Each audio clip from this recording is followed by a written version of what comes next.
मुंबई में मीडिया से बातचीत के दौरान सांसद संजय राउत ने बड़ा बयान दिया। उन्होंने देवेंद्र फडणवीस के ट्वीट और संसद को लेकर की गई टिप्पणी पर प्रतिक्रिया दी। राउत ने कहा कि संसद में 543 सांसद है और सभी की अपनी अपनी समझ और भूमिका होती है। उन्होंने यह भी कहा कि संसद की गरिमा पर सवाल उठाना सही नहीं है क्योंकि हर किसी का वहाँ प्रतिनिधित्व है।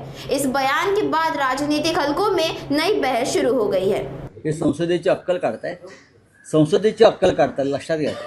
संसदेमध्ये सध्याचे 543 खासदार आहे, त्यांच्या अकलेपेक्षा यांची अक्कल जास्त आहे, पण त्या 543 मध्ये त्यांचे खासदार आहेत। कोणते विधेयक पाडण्यात आलेलं नाही ज्यांचा संबंध महिला आरक्षणाशी आहे। हा पहिला मुद्दा। भारतीय जनता पक्षाला किंवा भारतीय जनता पक्षातील एका गटाला मी परत सांगतो, त्यांना प्रधानमंत्री पदावरून मोदींना जाण्याचे वेध लागले आहे।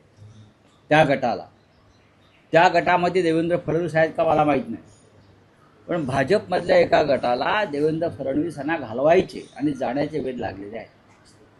त्यानंतर मोदी गेल्यानंतर या देशाची सत्ता मर्याद आपल्याकडे राहावी यासाठी 850 खासदारांचं हे जे षडयंत्र आहे या माध्यमातून डिलिमिटेशनच्या माध्यमातून ते निर्माण करण्यासाठी हे डिलिमिटेशन बिल आणण्यात आलं। हा आमचा आरोप नसून हे सत्य आहे। तुम्हाला महिलांना आरक्षण देण्यास कोणी रोखलेलं नाही। आताही द्या, 543 खासदारांमध्ये तुम्ही 180 महिलांना ताबडतोब आरक्षण द्या। त्याच्यामध्ये जर आमच्या जागा जाणार असतील आम्ही तयार आहोत।